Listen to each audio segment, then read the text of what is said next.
तो एन Santoshi education IAS PCS में आपका स्वागत है। हमने अच्छे से चाहे बीपीएससी हो चाहे यूपीपीसीएस हो, सबकी टेस्ट सीरीज़ को हमने सोल्व करवाया था आपका इसी चैनल पे, आपने देखा भी होगा। और अब हम नई से बात कर रहे हैं। आप सब जानते हैं यूपीएससी का एग्ज़ाम जो किए है और इसकी भी टेस्ट सीरीज पर हम कवर करेंगे। अभी यूपीएससी की एग्ज़ाम में है काफ़ी दिन है, लेकिन हम धीरे धीरे टेस्ट सीरीज को करेंगे ताकि हमें सारी टेस्ट सीरीज सारे इंस्टीट्यूट जो फेमस हैं उन्हें कवर हो जाए। और मैं इसके साथ साथ बताते हुए आपको ये भी चलूँगा कि आपको कैसे क्वेश्चन को टेलर करना है, कैसे एग्जामिनेशन हॉल में आप एलिमिनेशन मेथड का भी यूज़ कर सकते हैं। हालांकि इसकी वीडियो अलग से तो बताऊंगा ज़रूर, जो भी होते हैं उसमें की पॉइंट या फिर जैसे अटेंड करना है, लेकिन मैं कोशिश ये करूँगा कि आपको इस वीडियो के साथ जो टेस्ट सीरीज होती है इसके माध्यम से भी बताता चलूँ साथ साथ में, ताकि आपको इस चीज़ का आइडिया लगता रहे। ठीक है, चलिए शुरू करते हैं। चैनल पर नए हैं सब्सक्राइब जरूर कर लीजिएगा और लाइक करना बिल्कुल भूलें। शुरू करते हैं।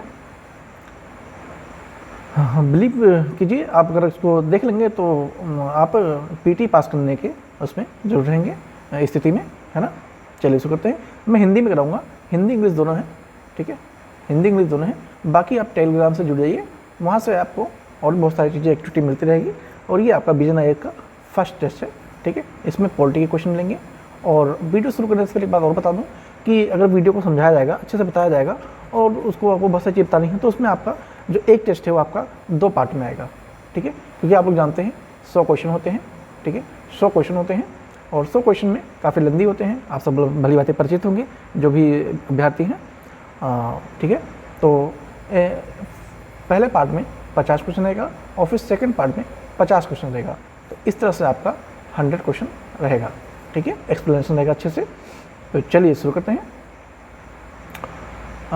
किसी नागरिक की नागरिकता तब समाप्त हो जाती है, पूछा है कोई नागरिक है तो उसकी नागरिकता कब समाप्त हो जाएगी। यहाँ पे कुछ दिया गया है 3 ऑप्शन, और उस तरह से आपको यहाँ बताना है। ठीक है, पहले क्वेश्चन पढ़ लेते हैं फिर आपको बताऊंगा अच्छे से। वह लगातार 5 वर्षों से सामान्य रूप से भारत से बाहर निवास करता हो। ठीक है, अगर कोई नागरिक भारत से 5 वर्ष तक लगातार बाहर निवास करता है तो क्या उसकी नागरिकता समाप्त हो जाएगी। ठीक है, वह भारत के संविधान के प्रति अनादर व्यक्त करता हो तो क्या समाप्त हो जाएगी। पंजीकरण या प्राकृतिक नागरिकता के 5 वर्षों के दौरान नागरिक को किसी भी देश में 2 वर्षों का कारावास हो गया हो। ठीक है, जब पंजीकरण हो गया हो या फिर कुछ नेचुरल नागरिकता के तहत 5 वर्षों के दौरान उस नागरिक को किसी दूसरे देश में 2 वर्षों का कारावास हुआ हो तो क्या उसकी नागरिकता समाप्त हो जाएगी। ठीक है, तो ऐसे क्वेश्चन है, इसमें आपको बताना है। यहाँ पे आपके ऑप्शन है। ठीक है, तो पहली बात करते हैं नागरिकता किसमें दिया गया है। तो नागरिकता अधिनियम है जो कि 1955 का अधिनियम है।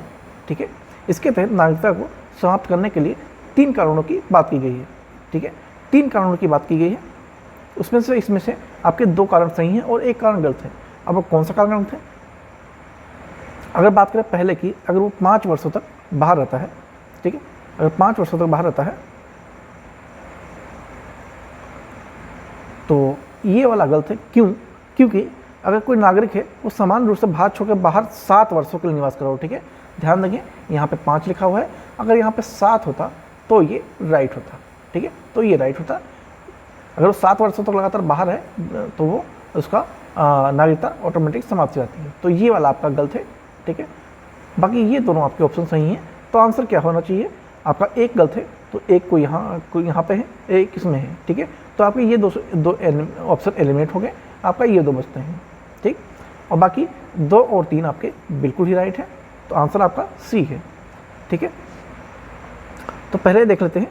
एक होता है स्वैच्छिकता। नागरिकता 2 प्रकार से त्यागी जा सकती है। ठीक है, एक तो वो अपनी मर्जी से त्याग कर दे, दूसरा उसको अगर टर्मिनेट कर दिया गया हो, यानी कि बर्खास्त कर दिया गया हो किसी संविधान या किसी देश के द्वारा। ठीक है, अगर स्वेच्छा से त्यागता है तो भारत का कोई भी जो मतलब मताधिकार देने के योग्य है, अगर वो अपनी स्वेच्छा से नागरिकता त्यागने की घोषणा करता है तो वो ये कर सकता है। ठीक है, और रही बात टर्मिनेशन की, तो जब कोई व्यक्ति भारतीय नागरिकता स्वेच्छा से किसी अन्य देश की नागरिकता ग्रहण कर लेता है, मान लीजिए आप इंडिया में रहते हैं और कल को आप जाके अमेरिका की नागरिकता ले लेते हैं, तो ये आपका यहाँ पे ऑटोमेटिक यहाँ की नागरिकता समाप्त हो जाएगी। ठीक है, तो टर्मिनेट कर दिया जाता है। पंजीकरण या प्राकृतिक नागरिकता के 5 वर्षों के दौरान नागरिक को किसी भी देश में 2 वर्षों कारावास हो। ठीक है, तो ये भी आपका सही है। ठीक है, तो आपका आंसर इसमें क्या हो जाएगा, 2 और 3। ठीक है, ये सही है, बाकी ये गलत है क्योंकि यहाँ पे 7 वर्ष होना चाहिए, जबकि यहाँ 5 दिया हुआ है। नेक्स्ट चलते हैं। मूल संरचना सिद्धांत के संदर्भ में निम्नलिखित कथनों पर विचार करना है और विचार करने के बाद कौन सा ऑप्शन इसमें से सही है उसे बताना है। ठीक है, यह सिद्धांत सर्वप्रथम मिनर्वा मिल्स वाद में प्रस्तुत किया गया था। कौन सा, मूल संरचना का सिद्धांत। यह संविधान संशोधन करने की संसद की अत्यधिक शक्ति का समर्थन करता है। ठीक है, यहाँ पे ऑप्शन 1 लिख लेंगे, आई थिंक यहाँ पे प्रिंट मिस्टेक होगी और ये ऑप्शन 2 है। ठीक, तो पहली बात मूल संरचना की बात करते हैं। तो मूल संरचना पहली बात कब आता है कि उच्चतम न्यायालय में केशवानंद भारती मामले में आता है। ठीक है, और केशवानंद भारती मामला कब आया था, तो ये आया था 1900, मैं यहाँ पे लिख देता हूँ, ये आया था आपका 1973 में। ठीक है, केशवानंद भारती केरल के एक प्रसिद्ध संत हुए। क्यों, क्या हुआ, उनकी ज़मीनें हड़पी जा रही थी जब रिफॉर्म किए जा रहे थे भूमि सुधार कानून में, तो उनकी बहुत सारी ज़मीनें थी वो उनकी सरकार द्वारा ले ली गई थी। ठीक है, तो इस संदर्भ में इस सिद्धांत की सर्वप्रथम अस्तित्व में आया था।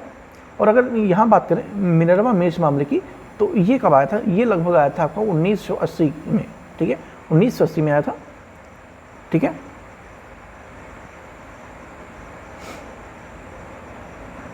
तो इस तरह से आपका ये है। उसके बाद संविधान संशोधन करने की संसद की अत्यधिक शक्ति का समर्थन करना, तो बिल्कुल ये आपका बिल्कुल ही सही नहीं है। क्यों नहीं सही है, क्योंकि जो मूल संरचना का सिद्धांत है ये सुनिश्चित करता है कि जो संसद है की शक्ति है, संविधान संशोधन करने की शक्ति है, वो अत्यंतिक नहीं है। ठीक है, यानी कि लिमिटेशन है। यह संविधान के मूल सिद्धांतों, मूल सिद्धांत क्या क्या है, जैसे पंथ निरपेक्ष, संघवाद, न्यायिक समीक्षा, सबके लिए समान विचार की संरक्षण करना होता है। ठीक है, तो इसके लिए ये वाला भी आपका गलत हो जाता है। तो ये तो आपका गलत है, मैंने बता दिया था कि जो मूल संरचना की बात हुई थी ये आपका हुई थी केशवानंद भारती मामले में। ठीक है, केशवानंद भारती के मामले में हुई थी, तो ये आपका गलत हो जाता है और ये भी गलत हो जाता है। ठीक है, ये इसका शक्ति समर्थन नहीं करता है, ठीक है, बल्कि असमर्थन करता है। तो आपका आंसर क्या होना चाहिए, ये दोनों ही गलत हैं। ठीक है, दोनों ही गलत हैं, तो ऑप्शन कहाँ है, डी में है, ना तो 1 ना तो 2। ठीक है, तो दूसरे का ऑप्शन आपका क्या हो जाएगा, डी हो जाएगा। ठीक है, आई होप आप लोगों को वीडियो अच्छे से कंटेंट समझ में आ रहा होगा। और कोई रिफॉर्म करना हो वीडियो में तो आप कमेंट में जरूर बताइएगा। चलिए नेक्स्ट चलते हैं, क्वेश्चन नंबर 3 की तरफ बढ़ते हैं। हाल ही में स्थापित राष्ट्रीय हल्दी बोर्ड के संदर्भ में निम्नलिखित कथनों पर विचार करना है। ठीक है, जो राष्ट्रीय हल्दी बोर्ड अभी स्थापित हुआ है, करंट अफेयर का क्वेश्चन है, तो उसके बारे में कुछ ऑप्शन दिए हैं, वो बताना है और इसमें से क्या बताना है, सही वाले को बताना है। ठीक है, सही वाले को बताना है। बोर्ड का गठन नए हल्दी उत्पादों के अनुसंधान और विकास को प्रोत्साहन देने के लिए किया गया था। ठीक है, देखिए स्टेटमेंट भी डिपेंड करता है, मैं इसकी अलग से वीडियो लाऊंगा, लेकिन मैं इसमें भी आपको बताता चलता हूँ। देखिए जब कोई क्वेश्चन होता है तो अगर कोई करंट अफेयर की या फिर कोई स्कीम है या फिर कुछ और है, तो एक स्टेटमेंट देखता है क्या वो जेनरिक स्टेटमेंट है या फिर उसमें कुछ ऐसा दिया हुआ है जिससे कि वो गलत हो सकता है। जैसे कि यहाँ पे ये क्या बोला है, बोर्ड का गठन नए हल्दी उत्पादों के अनुसंधान और विकास को प्रोत्साहन देने के लिए किया गया था। ठीक है, तो एक नॉर्मल और जेनरिक स्टेटमेंट है और पिछली बात तो ये पॉजिटिव वे है। ठीक है, पॉजिटिव वाइज में दिखा रहा है, तो ये आपका बिल्कुल राइट है। ठीक है, नेक्स्ट चलते हैं। बोर्ड वाणिज्य के उद्योग मंत्रालय के अंतर्गत आता है या संचालित होता है। ठीक है, जो बोर्ड है वो वाणिज्य के उद्योग मंत्रालय के अंतर्गत संचालित होता है। ठीक है, जनरली कोई देखा गया है यूपीएससी के एग्जाम में कि जो बोर्ड है वो आपका गलत होता है। ठीक है, जो बोर्ड दिया होता है वो जनरली आपका रॉन्ग होता है, क्योंकि एग्जामिनर के पास में आपके उसी में फंसाने के चांस ज़्यादा होते हैं। लेकिन ये भी देखा गया है कि 90% क्वेश्चनों में जो बोर्ड होता है वो गलत होता है, लेकिन जो 10% क्वेश्चन होते हैं उसमें एकदम राइट होता है। जो बोर्ड वगैरह का होता है वो राइट होता है। तो इसमें भी आपका ये बिल्कुल ही राइट दिया गया है, क्योंकि करंट अफेयर का क्वेश्चन था, ठीक है, और ये टेस्ट सीरीज है इंस्टीट्यूट की, ना कि क्वेश्चन पेपर है रियल यूपीएससी का, ठीक है। तो अंतर उसमें थोड़ा देखने को मिलता है, कोई नहीं, वो हम पीआई की भी अच्छे से करेंगे, लेकिन अभी के लिए यहाँ पे मंत्रालय जो है बिल्कुल राइट है। अगर आपने करंट अफेयर पढ़ा होगा तो आपको आइडिया होगा। एनीवे, हाँ, यहाँ पर देखिए, बोर्ड का मुख्यालय केरल में स्थापित किया जाएगा, ठीक है। तो स्टेट दे सकता है, जो आपका मंत्रालय है वो आपका गलत दे सकता है, राज्य गलत दे सकता है, यहाँ तक कि डेट भी रॉन्ग होती है, ठीक है। तो यहाँ पे एग्जामिनर के पास आपको फंसाने के ज़्यादा चांस होते हैं। तो यहाँ पे जो केरल दिया गया है ये आपका गलत है, ठीक है। जब केरल में नहीं है तो फिर कहाँ है, ठीक है। तो ये तेलंगाना में किया जाएगा, ठीक है, केरला में ना होके ये कहाँ पे है, तेलंगाना में है, ठीक है। कहाँ पे है, तेलंगाना में है। एक सेकेंड, तेलंगाना में है, ठीक है, तेलंगाना में है। और तेलंगाना में अगर पूछा जाए कहाँ पे, तो निजामाबाद का जो क्षेत्र है, निजामाबाद में किया जाएगा, एक निजामाबाद में, ठीक है, निजामाबाद में। वैसे आप तेलंगाना में ध्यान रखेंगे तो भी आपका चल जाएगा, ठीक है।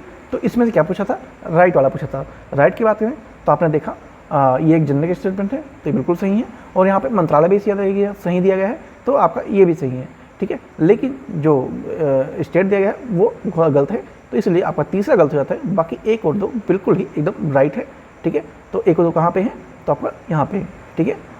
मान लीजिए आपने ये पहला वाला जनरिक स्टेटमेंट में देखा और पॉजिटिव वे में है, तो आप इसको सही मान के चलेंगे, ठीक है। अगर सही मान के चलेंगे, एलिमिनेट करेंगे, तो आपका इसमें 1 है, तो ये आपका हो सकता है, इसमें 1 है, ये भी हो सकता है, लेकिन आपका ये 2 ऑप्शन कट जाते हैं, ठीक है। मैं आपको बता रहा हूँ कैसे आपको एलिमिनेट करना है। तो ये 2 कट जाते हैं, आप यहाँ आगे 50-50 चांस पे आ गए, ठीक है। तो आपको क्वेश्चन अटेंड करना पड़ेगा, क्योंकि यही और ऑप्शन होता है, ठीक है। और बाकी आप मंत्रालय को पता है तो आपको आंसर तो वैसे मिल गया कि 1 और 2 आपका सही है, बाकी 2 और गलत है। नेक्स्ट होते हैं, भारत पोल पोर्टल, जिसका उद्देश्य परादेशीय अपराधों से निपटने के भारत के प्रयासों को सशक्त करना और निम्नलिखित में से किस एजेंसी द्वारा विकसित किया गया था, ठीक है। जो भारत पोल पोर्टल है वो जनरली पूछा है किसके द्वारा इसको निर्मित किया गया था, ठीक है। ऑप्शन आपके दिए हुए हैं, ऑप्शन क्या क्या है, केंद्रीय जांच ब्यूरो के द्वारा, प्रवर्तन निदेशालय के द्वारा, या फिर भारतीय वाणिज्यिक संस्थान के द्वारा, या फिर भारतीय वन्य जीव ट्रस्ट के द्वारा, ठीक है।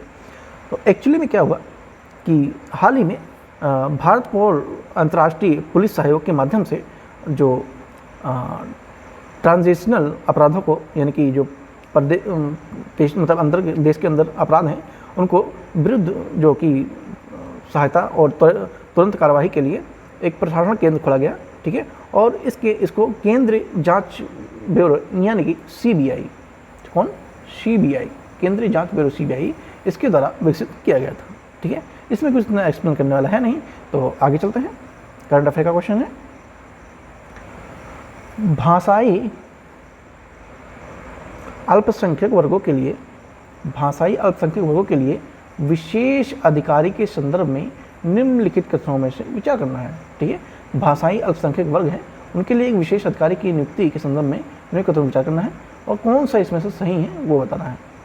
या भारत के राष्ट्रपति द्वारा नियुक्त एक संवैधानिक पद है, ठीक है। किसके द्वारा, भारत के राष्ट्रपति के द्वारा, ठीक है। सही हो सकता है, जनरल क्वेश्चन में जनरल नहीं है लेकिन थोड़ा फैक्चुअल है, एनिमेट रहते हैं। यह संविधान के तहत भाषाई एवं धार्मिक अल्पसंख्यक वर्गों के लिए उपबंधित रक्षोपाय संबंधित सभी मामलों का अन्वेषण कर सकता है, ठीक है। यहाँ पे पॉसिबिलिटी दर्शाई है, ठीक है, पॉसिबिलिटी दर्शाई गई, यानी कि एकदम वो नहीं करेक्ट टीम बोला गया है, लेकिन पॉसिबिलिटी दर्शाई कर सकता है, ठीक है। कैन डू कैन, ठीक है। लेकिन यहाँ पे राष्ट्रपति बोला है, लेकिन मैंने आपको बताया था कि ये टेस्ट सीरीज है ना कि रियल क्वेश्चन। जब मैं रियल क्वेश्चन करेंगे उसमें आपको अच्छे से बताएंगे। बाकी इसमें जो है ये आपका बिल्कुल सही है, लेकिन आपको ये वाला ज़्यादा ऑथेंटिक और सही लग रहा होगा, लेकिन यहाँ पे यही गलत है, ठीक है, यही गलत है। देखिए, जब यूपीएससी का पेपर आप उठाएंगे तो उसमें चीज़ें आपको अलग मिलेंगी और यहाँ अलग मिलेंगी, ठीक है। जब आपका एग्ज़ाम आने वाला होगा मैं उससे पहले 1 या 1.5 महीने पहले यूपीएससी के जितने भी क्वेश्चन पेपर हैं वो पूरा आपको सोल्व करा दूंगा, जिससे आपका माइंड सेट उसी हिसाब से ढल जाएगा। ठीक है, तो अभी के लिए हम टेस्ट सीरीज करते हैं, क्योंकि अभी हमारे पास काफ़ी टाइम है, अच्छे से कर सकते हैं। तो ठीक है, तो ये वाला आपका सही है, लेकिन ये गलत है। अब गलत है, क्यों गलत है? क्योंकि जो भाषाई अल्पसंख्यक हैं, यानी कि जो धार्मिक अल्पसंख्यक के लिए जो नहीं होते हैं, उसमें जो उबंधित रक्षा के लिए संबंधित जो मामले हैं उसका अन्वेषण करना विशेष अधिकारी का कर्तव्य होगा। ठीक है, मतलब उसका अन्वेषण विशेष अधिकारी करेगा। इसमें क्या बताया है? संबंधित सभी मामलों, ठीक है, सभी मामलों को बताया है। तो सभी मामले नहीं, जो संबंधित जो अधिकारी है वही कर सकता है इन सब का हुआ। तो ये आपका गलत है, बाकी ये वाला सही है। राजनीति का तो एक के साथ चलेंगे और आगे बढ़ेंगे। ठीक, आगे चलते हैं। भारत के महाधिवक्ता के संदर्भ में विचार करना है। ठीक है, महाधिवक्ता कौन होता है?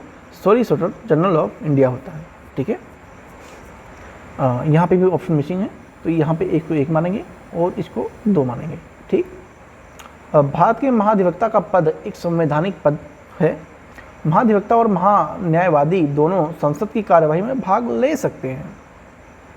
ठीक है, पहली बात महाधिवक्ता की बात करते हैं। तो जो भारत के महाधिवक्ता है, यानी सॉलिसिटर और जनरल ऑफ इंडिया का जो पद होता है, ये सब संवैधानिक पद नहीं होता है। ठीक है, संवैधानिक पद नहीं होता, जबकि यहाँ पे क्या लिखा है कि ये संवैधानिक पद है, तो ये आपका गलत हो जाता है। ठीक, ये क्या है? ये एक असंवैधानिक पद है। जैसे जो अटॉर्नी जनरल है, यानी कि महान्यायवादी को जो विधिक कर्तव्य हैं होते हैं, उनके निर्वहन के लिए सहयोग करना इसका कार्य होता है। ठीक, दूसरे ऑप्शन की बात करें कि महाधिवक्ता और महान्यायवादी दोनों को संसद में भाग ले सकता है। ठीक है, ये भी गलत है। क्यों गलत है? क्योंकि आर्टिकल 88 के तहत जो भारत का महान्यायवादी है वो संविधान के संसदीय कार्यवाही में भाग लेने के लिए और उपस्थित होने का अधिकार उसको प्राप्त है। ठीक है, किंतु वो मताधिकार नहीं दे सकता। ठीक है, मताधिकार वो बिल्कुल भी नहीं दे सकती, वहाँ पे जाके उनके साथ सुन सकता है। अगर बात करें महाधिवक्ता की, ठीक है, तो महान्यायवादी को तो अधिकार ये प्राप्त है कि वहाँ पर बैठ के सुन सकता है, सब कुछ कर सकता है, लेकिन वो वोट नहीं कर सकता। ठीक, अगर यही बात महाधिवक्ता की करें तो महाधिवक्ता को जो संसदीय कार्यवाही में भाग लेने का विशेषाधिकार प्राप्त नहीं है। ठीक है, यहाँ पे दोनों को बोला है प्राप्त है, दोनों को नहीं, सिर्फ महान्यायवादी को और महाधिवक्ता को नहीं है। ठीक, तो ये आपका दोनों ही गलत हो जाता है। आंसर क्या हो जाएगा? डी हो जाएगा। ठीक, आगे चलते हैं। इंग्लिश से है, आप इंग्लिश में देख सकते हैं। टेलीग्राम से जुड़िएगा, लिंक वहाँ पर डिस्क्रिप्शन में आपको मिल जाएगा। नया ट्रेंड चला है, जैसे कि ये वाले क्वेश्चन हो गए, ये वाले क्वेश्चन हो गए, ये फंसाते हैं, इसके बारे में चर्चा करेंगे। ठीक है, अभी शायद इतने शेयर ना कर पाए, लेकिन इसके लिए अलग से वीडियो में लाऊंगा, डोंट वरी, चिंता नहीं कीजिएगा। निम्नलिखित पे कथनों पर विचार करना है। ठीक है, और कौन सा कथन एक सही है? ठीक है, यानी कि कौन सा कथन इसमें से सही है, मतलब 2 कथन दिए हुए हैं, इसमें से एक ही सही है। उद्देश्य का प्राकृतिक न्याय है, उद्देश्य का संविधान का एक भाग है। ठीक है, तो उद्देश्य का संविधान का एक भाग तो है, ये तो आप जानते हैं, लेकिन उद्देश्य का एक प्राकृतिक न्याय की बात हो रही है, तो ये तो बिल्कुल नहीं है। ठीक है, तो आंसर आपका साफ है कि आपका एक गलत है और 2 सही है। तो कहाँ है? 1 और 2 दोनों सही नहीं, दोनों सही नहीं है, दोनों भी सही नहीं है, व्याख्या भी नहीं कर रहा। ठीक है, तो आपका 1 सही है, नहीं 1 गलत है। ठीक है, हाँ, तो डी वाले ऑप्शन में आएंगे। ठीक, डी वाले ऑप्शन में आएंगे। अगर उद्देश्य की बात करें तो उद्देश्य का आप सब जानते हैं कि हमारे आधारभूत जो संविधान है उसके आधारभूत संरचना दर्शन, राजनीतिक, नैतिक वगैरह और धार्मिक मूल्यों को देख के उसमें उल्लेख किया गया है, किसमें? उद्देश्य में किया गया है। ठीक है, और इसमें जो संविधान सभा को महान और आदर्श सोच से समाहित इसमें किया गया है। ठीक है, संविधान के जो संस्थापक थे उन्होंने स्वप्न देखा था और अभिलाषाओं को इसमें अपनी जो भविष्य का भारत है उसको इसमें संकलित किया था, आप सब जानते ही हैं। अगर उद्देश्य का संविधान की भाग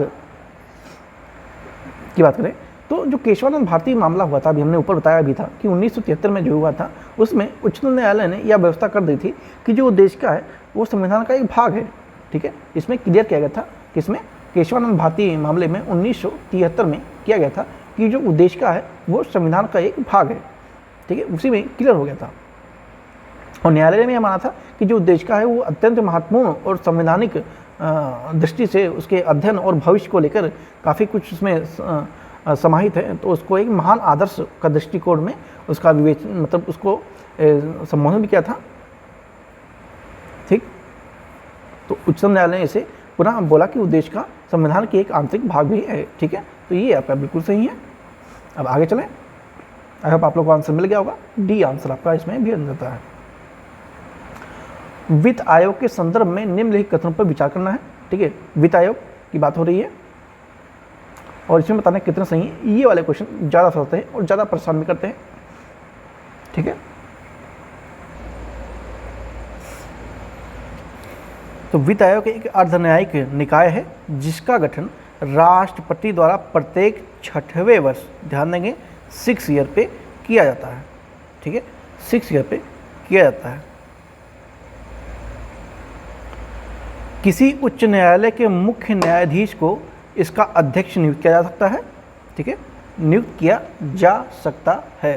ठीक है, ध्यान देंगे यहाँ पे एक जनरल स्टेटमेंट है ये। ठीक है, एक जनरल स्टेटमेंट है ये। जो मैं बता रहा हूँ उसको बिल्कुल ध्यान से देंगे, अभी क्वेश्चन पढ़ते समय आगे काफ़ी हेल्प मिलेगी। ठीक है, उसके बाद इसकी अनुशंसाएं केवल सलाहकारी प्रकृति की होंगी। ठीक है, यानी कि एडवाइजरी नेचर की होंगी। ठीक है, ये भी आपका एक जेनरिक स्टेटमेंट है। क्या है? जेनरिक स्टेटमेंट है। अब आते हैं अपने क्वेश्चन पे। सॉरी। ठीक है, तो अब इसमें आपको लगेगा कि इसमें से क्या लगा है। 4 ऑप्शन देख रहे हैं, केवल 1, केवल 2, सभी 3 या फिर कोई नहीं। ठीक है, अब आपको इसमें पता है तो पता है, वरना नहीं पता है, तुक्का लगाने से कोई नहीं। लेकिन आपको दिख गया यहाँ पे ये भी जेनरिक स्टेटमेंट है, ये भी जेनरिक स्टेटमेंट ही लग रही है थोड़ा बहुत। सिर्फ एक एक्सेप्शनल है जो कि केवल लिखा हुआ है। ठीक है, यहाँ से आपको इसमें डाउट हो सकता है, लेकिन छोड़ते हैं इसको। अपने क्वेश्चन पे आते हैं। तो वित्त आयोग की यहाँ पर बात हो रही है, किसकी हो रही है? वित्त आयोग की बात हो रही है। तो संविधान के जो 280 आर्टिकल में भारत के राजकोषीय संघवाद के संतुलन के लिए वित्त आयोग के गठन की प्रावधान किया गया था। ठीक है, तो वित्त आयोग का प्रावधान किसमें किया गया था? आर्टिकल 280 में। कहाँ किया गया था? 280 में किया गया था। ठीक, और इसका जो गठन है और ये अर्थ निकाय, न्यायिक निकाय है, इसमें 200 आर्टिकल के तहत जो माफ़ी 280 के तहत। ठीक है, 280 के तहत ये आपका एक अर्धन्यायिक निकाय है। ठीक है, और जो इसका गठन है वो प्रत्येक 5 वर्ष पे होता है। ध्यान देंगे यहाँ पे क्या लिखा हुआ है, यहाँ पे लिखा हुआ है 6 ईयर, तो ये आपका गलत है। ठीक है, ये आपका गलत है, यानी कि सभी 3 आपके, ये वाला ऑप्शन एलिमिनेट हो गया, ये ऑप्शन आपका एलिमिनेट हो गया। ठीक, तो ये आपका क्रॉस। उसके बाद रही बात दूसरे की, क्या बोल रहा है कि किसी उच्च न्यायालय के मुख्य न्यायाधीश जो कि इसके अध्यक्ष नियुक्त किए जा सकते हैं। ठीक है, जा सकते हैं, तो ये एक जेनरिक स्टेटमेंट। क्या है? जेनरिक स्टेटमेंट है, और ये आपका बिल्कुल एकदम राइट है। क्यों राइट है? क्योंकि 1951 अधिनियम के तहत जो वित्त आयोग के तहत में संसद आयोग के अध्यक्ष होते हैं और सदस्यों को जो अर्हताएँ दी जाती हैं, वो अधिनियम के अनुसार आयोग के जो अध्यक्ष होते हैं उनका चयन उन व्यक्तियों में किया जाता है जिन्हें लोक कार्यों यानी कि पब्लिक वर्क के बारे में अनुभव प्राप्त हो, एक्सपीरियंस हो। ठीक है, इसलिए राज्य में 3 अंगों में, जैसे कार्यपालिका, विधायिका और न्यायपालिका से संबंधित व्यक्ति के लिए नियुक्ति पत्र होते हैं। ठीक है, रेफरेंस की बात करें तो जो मद्रास उच्च न्यायालय के मुख्य न्यायाधीश कौन? पी.वी. राजमन्नार, ये चौथे वित्त आयोग के अध्यक्ष भी हुए थे। ठीक है, चौथा वित्त आयोग का अध्यक्ष कौन थे? आप लोग जानते होंगे, करंट अफेयर देखेंगे तो राजमन्नार चौथे वित्त आयोग के अध्यक्ष थे, और ये क्या थे? मुख्य न्यायाधीश हुआ करते थे मद्रास उच्च न्यायालय के। ठीक है, मैंने आपको एग्जाम्पल सहित बता दिया है, तो ये एक जेनरिक स्टेटमेंट भी था, तो ये आपका बिल्कुल ही राइट है। ठीक है, और अगर बात करें इसकी अनुशंसा केवल सलाहकारी प्रकृति की होती हैं। क्या होती हैं? एडवाइजरी नेचर की होती हैं, ये भी राइट है। ठीक है, क्योंकि जो वित्त आयोग है एक अर्धन्यायिक निकाय तो है, जैसे ये पहले स्टेटमेंट में क्लियर है, और 6 साल की जगह 5 साल है, बस यहाँ पर गलती थी फर्स्ट ऑप्शन में। लेकिन जो तीसरे ऑप्शन में क्या है कि जो किंतु अनुशंसा सरकार के लिए बाध्यकारी नहीं होती है। बाध्यकारी तो नहीं होती है, नॉर्मल सी बात है। और जो ये अनुशंसाएँ होती हैं नॉर्मल सी, सिर्फ सलाहकार की प्रकृति होती है, सलाह दे सकता है, मतलब वो परमानेंट नहीं है कि हाँ से मानना ही मानना है। तो ये भी आपका सही है। ये सिर्फ अनुशंसाएँ दे सकती हैं, यानी कि सलाह दे सकती हैं, और सरकार का मन है मानना है, लागू करना है या नहीं करना है। ठीक है, तो ये वाला भी आपका बिल्कुल राइट हो जाता है। तो इसमें सिर्फ आपका ये वाला गलत है, यानी कि 2 सही हैं, यानी कि बी वाला ऑप्शन आपको राइट करेंगे और आगे बढ़ेंगे। ठीक है, तो ये आपके सही हैं, बाकी और गलत है। आगे आप लोगों को चीज़ें अच्छे से समझ में आ रही होंगी। आगे चलते हैं। आप सब लोग सोच रहे होंगे आधा घंटे होने वाले हैं सर, लेकिन अभी तो 8 क्वेश्चन हुए हैं।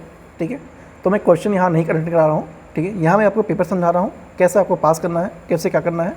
ठीक है, मैं आपको यहाँ टिक मार्क कराने नहीं आया हूँ, ये आप ध्यान दीजिए। भले आप टेस्ट सीरीज लगा रहे हैं, लेकिन आप ये सोच के मत रहिए कि यहाँ पे आपको टिक मार्क वाले मिलेंगे। ठीक है, फैक्ट के साथ आपको हर चीज़ें बारीकी से बताई जाएंगी ताकि आप एग्ज़ाम में कर सकें। ठीक है, आप टाइम देख के ना आए, क्योंकि यूपीएससी की पढ़ाई टाइम देख के तो बिल्कुल नहीं की जा सकती है। एनीवे, आगे चलते हैं। हाल ही में संयुक्त राज्य अमेरिका में नोरोवायरस के मामले में उल्लेखनीय वृद्धि दर्ज की गई है। नोरोवायरस प्रसारित होता है, किससे होता है? नोरोवायरस। ठीक है, ये भी करंट अफेयर का क्वेश्चन है। ठीक है, तो मतलब ज़्यादा इसमें वृद्धि हुई है, कहाँ हुई है? यूएसए में हुई है। ठीक है, तो ये किससे मतलब चलता है? दूषित भोजन या जल के सेवन से, मल मुख यानी कि फोकल ओरल से, संक्रमण व्यक्ति के सीधे संपर्क में आने से, जैसे हैंडशेक करना यानी कि हाथ मिलाना, और यहाँ पर दिए गए विकल्पों में सही चुनना है।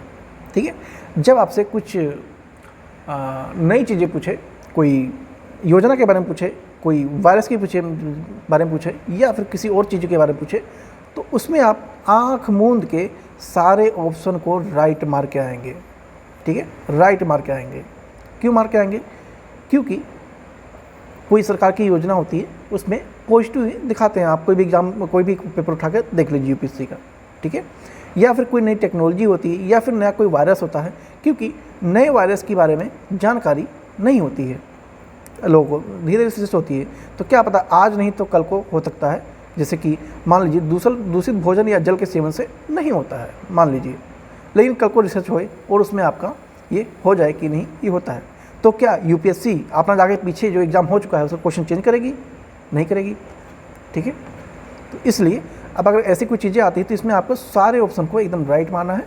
ठीक है, मैं ये नहीं कह रहा हूँ कि 10 क्वेश्चन आए हैं तो 10 में से 10 सही होंगे, लेकिन मैं ये जरूर कह रहा हूँ कि 10 क्वेश्चन ऐसे आए हैं तो उसमें से 9 क्वेश्चन आपके बिल्कुल ही राइट होंगे। ठीक, इतना आप मान के चलिएगा। तो जो ये नोरो वायरस है, इसमें आपका ये तीनों ही सही है। ठीक है, अब थोड़ा देख लेते हैं। अभी जल्दी में ही संयुक्त राज्य अमेरिका में सेंटर फॉर जो डिसीज़ कंट्रोल एंड प्रिवेंशन ने नोरो वायरस के मामलों में वृद्धि देखी। अब बात करते हैं ये नोरो वायरस क्या होता है। ठीक है, यूएसए में है, जानते हैं, लेकिन नोरो वायरस होता क्या है एक्चुअली में? ठीक है, तो जो नोरो वायरस है इसको कभी कभी स्टमक फ्लू या फिर स्टमक बग भी कहा जाता है। क्या कहते हैं? स्टमक फ्लू या फिर स्टमक बग भी कहा जाता है, क्योंकि जो नोरो वायरस है इसमें रोग फ्लू के संदर्भ में नहीं, बल्कि फ्लू कारक, जैसे फ्लू जैसे होता है, सर्दी जुकाम वगैरह होता है, ऐसे लक्षण होते हैं, इस तरह से इसके सिम्टम्स कुछ दिखते हैं। ठीक है, और जो नोरो वायरस एक्विट गैस्ट्राइक जो के कारण ये बन जाता है, पेट में या आंतों में सूजन आ जाती है इससे। इसके लक्षण अगर की बात करें तो लक्षणों में नॉर्मल से वही जो आपके होते हैं, मतली आना, लूज मोशन होना वगैरह इत्यादि ये सब बातें हैं। नोरो वायरस वातावरण की तुलना में रूप से अधिक प्रतिरोधी होता है। क्यों होता है? क्योंकि जिसका गलनांक तापमान है वो सबसे उच्च होता है, यानी कि 60 डिग्री सेल्सियस तक ये जीवित रह सकता है। ठीक है, बॉडी टेम्परेचर इतना लगभग इसी के आसपास, या फिर थोड़ा ज़्यादा रहता है, 98 या 97 96 के आसपास, लेकिन ये 60 डिग्री सेल्सियस तक जीवित रह सकता है। ठीक है, और ये अगर बात करें मुख्यतः मलाशय मुख्य, यानी कि ये मतलब जैसे भी जो भी मलाशय के द्वारा ये अपना प्रसारित हो जाता है। ठीक है, भोजन जल सेवन से हो या किसी से भी, जैसे कि आप खाना खा रहे हैं उससे भी हो जाएगा। ठीक है, ये जो मलमुख है, मलमुख आई मीन जो आप सुबह सुबह बैठते हैं वहाँ से भी हो सकता है। ठीक है, आई समझ गए एनीवे। तो संक्रमित व्यक्ति के शीत संक्रमण में ऐसे हाथ मिलाने से भी हो सकता है। तो ये तीनों कारण ही वैलिड हैं। ठीक है, तो डी के साथ जाएंगे और आगे बढ़ेंगे। आगे चलते हैं। निम्नलिखित पे से विचार कीजिए, फिर से विचार करना है। और ये पूछा है संविधान के 44वें संविधान संशोधन में जोड़ा गया था। ऑप्शन तो बड़े खतरनाक हैं, सब आते हैं तभी आते हैं, लेकिन मैं ऐसे ही बताऊंगा जिसमें ना भी आते हो तो भी आप सही आंसर तक, एक्यूरेट नहीं तो उसके आसपास जरूर पहुंच जाएंगे। ठीक है, आप लोग 8-10 क्वेश्चन देखे हैं, आपको आइडिया हो गया होगा। एनीवे, शुरू करते हैं अपना क्वेश्चन। क्या बोला है? बालकों के स्वस्थ विकास के अवसरों को सुरक्षित करना आर्टिकल 44 संविधान संशोधन में जोड़ा गया था। ये पूछा है कितने नीति निर्देशक तत्वों को संविधान में जोड़ा गया था। 44वां संविधान संशोधन। ठीक है, आय, प्रतिष्ठा, सुविधाओं और अवसरों में असमानताओं को कम करना, पर्यावरण संरक्षण तथा संवर्धन और वन तथा वन्य जीव की रक्षा करना। क्या पूछा है? कितने नीति निर्देशकों को 44वें संविधान संशोधन में जोड़ा गया था। ठीक है, पहली बात यहाँ आता है 44वां संविधान संशोधन कब होता है। ठीक है, तो ये होता है आपका 1978 में होता है। ठीक है, 1978 में होता है। ठीक है, इसके साथ एक और संविधान संशोधन है, वो काफ़ी चर्चा में रहता है और इम्पोर्टेंट है। कौन सा है? 42वां है। 42वां कब हुआ था, जोड़ा गया हुआ था? तो ये होता है 1976 में होता है। ठीक है, 42वां 1976 में होता है और 44वां आपका 1978 में होता है। ठीक है, अब रही बात नीति निर्देशक तत्वों की। ठीक है, तो जो नीति निर्देशक तत्व हैं वो अब तक 4 बार संशोधित किए गए हैं। ठीक है, ये भी इम्पोर्टेंट है। कब कितनी बार संशोधित किए जा चुके हैं? तो 4 बार ये संशोधन हो चुके हैं। कब कब हुआ है? एक तो आपका यहाँ पे 44वां है और एक आपका यहाँ पे 42वां है। ये एक 2 हो गया। ठीक है, उसके बाद एक 86वां हुआ था। ठीक है, और एक 97वां हुआ था। तो ये 4 बार आपका नीति निर्देशक तत्व संशोधित हो चुके हैं। ठीक है, और 1976 की बात करें, जो 42वां संविधान संशोधन था। ठीक है, तो इसमें 4 नए निर्देशक तत्व जोड़े गए थे। इनमें से जो राज्य की अपेक्षा की गई थी, मतलब राज्यों से जो बताया गया था, कहा गया था, क्या कहा गया था कि जो बालकों की स्वास्थ्य विकास के अवसरों को सुरक्षित करना। ठीक है, तो ये कब जोड़ा गया था? ये जोड़ा गया था आपका 42वें संविधान संशोधन में, यानी कि 1976 वाले में। यहाँ क्या पूछा? 44वां पूछा गया है। ठीक है, उसके बाद जो 42वें में जोड़ा गया था, समान न्याय और गरीबी को निःशुल्क विधिक सहायता को प्रोत्साहन देना। ठीक है, ये आपका इसमें नहीं दिया हुआ है, लेकिन मैं आपको बता रहा हूँ। ठीक है, और अगर ये आर्टिकल के पूछे कौन सा आर्टिकल में जोड़ा गया था, तो ये 39वें आर्टिकल में जोड़ा गया था। ठीक है, और ABCD करके जोड़ दिया गया था। ठीक है, उसके बाद उद्योग के प्रबंधक कर्मचारी हैं उनको भाग लेना सुनिश्चित करना, कदम उठाया जाना, ये सब 43A में आपका जोड़ा गया था। और रही बात पर्यावरण के संरक्षण तथा संवर्धन, वन एवं वन्य जीव की रक्षा करना। ठीक है, जो कि आपका यहाँ पे दिया हुआ है। क्या दिया है? पर्यावरण का संरक्षण और संवर्धन, वन जीवों को रक्षा करना। ये आपका 42वें संविधान संशोधन में जोड़ा गया था। ठीक, अब जब सब 42वें में जोड़ा गया था तो फिर 44वें क्या जोड़ा गया था? पूछा तो 44वें का है। तो जो बच गया है, क्या बच गया है? दूसरा बच गया है, यही आपका 44वें में जोड़ा गया था। कब जोड़ा गया था? 44वें में जोड़ा गया था। ठीक है, तो इसमें से आपका क्या आंसर हो जाएगा? ओनली 1। ठीक है, सिर्फ एक ही सही है। ठीक है, तो ये और ये आपका 42वें में जोड़ा गया था और ये आपका 44वें में जोड़ा गया था। ठीक, आगे चलते हैं। निम्नलिखित में से कौन से प्रत्यक्ष लोकतंत्र के साधन हैं? ठीक है, प्रत्यक्ष लोकतंत्र के साधन इनमें से कौन सा है? और नीचे के उत्तरों को सही बताना है। रेफरेंडम, प्रत्याशी को वापस बुलाना, पहल या फिर जनमत संग्रह। इसको इंग्लिश में देख लीजिए, क्या पता कई लोगों को समझना हो। रिटर्न कॉन्स्टिट्यूशन, नहीं ये है क्या? 12वां है, 11वां है। ठीक है, माफ़ कीजिए, 11वां है वही तो। रेफरेंडम, रिकॉल,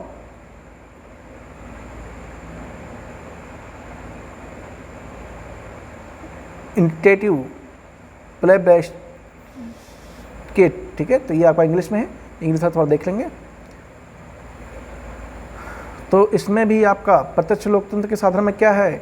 ये आपका चारों है, ठीक है। डी को मारेंगे और आगे चलेंगे, इसमें कुछ एक्सप्लेन करने वाला नहीं है, ठीक। आगे चलते हैं, जो एक्सप्लेन करने वाला हो उसी में आपको एक्सप्लेन किया जाएगा, डोंट वरी। निम्नलिखित में से निम्न पर विचार करना है और इनमें से कौन सा संविधान का संघीय विशेषताएं हैं। विशेषताएं पूछा गया है, क्या पूछा गया है? विशेषताएं पूछा गया है, संघीय विशेषताएं।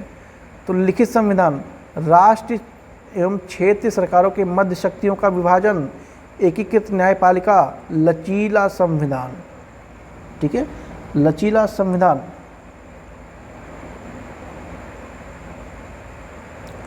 तो लिखित संविधान, क्या ये संविधान की संघीय व्यवस्था है, विशेषता है? तो बिल्कुल है, ठीक है। राष्ट्रीय एवं क्षेत्रीय सरकारों के मध्य शक्तियों का विभाजन, तो ये भी एक संघ को दर्शाता है।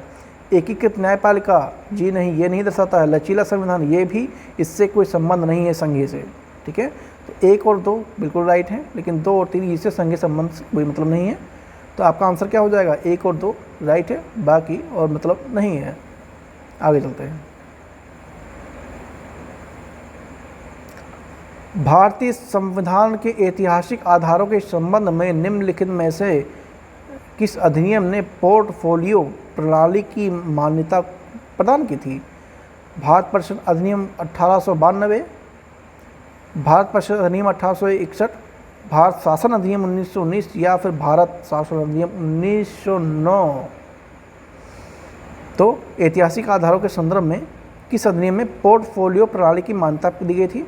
तो ये दिया गया था 1861 वाले भारत परिषद अधिनियम में दिया गया था, ठीक है। मान्यताएं कई सारी हैं, तो वो आपको जानना जरूरी नहीं है, बस इतना ही जानना जरूरी है, ध्यान रखेंगे। आगे चलते हैं। भारतीय संविधान की संशोधन प्रक्रिया के संदर्भ में निम्नलिखित कथनों पर विचार करना है। विचार करने के बाद सही वाले को बताना है। संविधान संशोधन विधेयक लोकसभा के किसी निजी सदस्य द्वारा पुनः स्थापित नहीं किया जा सकता, ठीक है, नहीं किया जा सकता है। अनुच्छेद 368 के अंतर्गत संवैधानिक संशोधन मूल अधिकारों के उल्लंघन के आधार पर चुनौती दी जा सकती है। तो जी हाँ, बिल्कुल राइट है ये। लेकिन संविधान संशोधन विधेयक लोकसभा के किसी निजी सदस्य द्वारा पुनः स्थापित नहीं किया जा सकता, ठीक है। अब लोकसभा की बात कर लेते हैं। पहली बात हुई है तो संविधान में ऐसा कोई प्रतिबंध नहीं है, जैसा कि इसमें बताया गया है, ठीक है, कि जो संविधान संशोधन विधेयक कौन पुनः स्थापित कर सकता है, ऐसा कुछ इसमें जिक्र नहीं है। किसी निजी सदस्य द्वारा भी ऐसा विधेयक पुनः स्थापित किया जा सकता है, ठीक है। इसलिए ये आपका गलत हो जाता है और ये तो आपका बिल्कुल सही है, क्योंकि 24वां संविधान संशोधन जो कि 1971 में होता है, कब होता है? 1971 में होता है। कब होता है? 1971 में होता है 24वां संविधान संशोधन। और इसमें ये जो अनुच्छेद है 368 के अंतर्गत संवैधानिक उल्लंघन जो है, और संविधान में किए गए संशोधन के तहत आर्टिकल जो 13 है के तहत जो विधि नहीं माना गया है, जो आर्टिकल 13 है इसको विधि नहीं माना गया है अनुच्छेद 368 के तहत, ठीक है। और इस प्रकार जो मूल अधिकार हैं उनका उल्लंघन के रूप में उन्हें चुनौती दी नहीं जा सकती है। इसलिए केशवानंद भारती जो कि संविधान की मूल संरचना के बारे में बताता है, जो कि 1973 वाला वाद है केशवानंद भारती मामले का, वो इसका दिखता है उसमें, जो कि आर्टिकल 13 में जो किया गया था। इसको हम अच्छे से पॉलिटिकल क्लास में करेंगे, लेकिन आपके लिए इतना भी जानना जरूरी है। तो ये वाला आपका बिल्कुल सही है, बाकी ये गलत है। तो आंसर क्या हो जाएगा? बी हो जाएगा। आगे चलते हैं।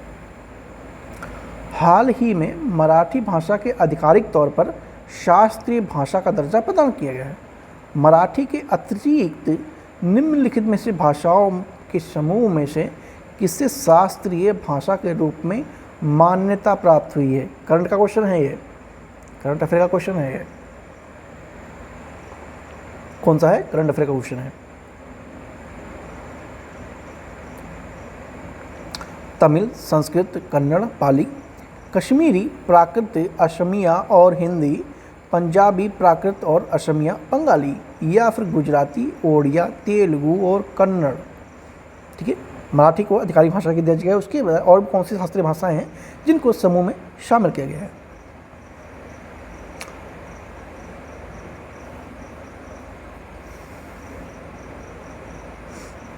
मराठी आप जानते हैं महाराष्ट्र की आधिकारिक भाषा है, ठीक है।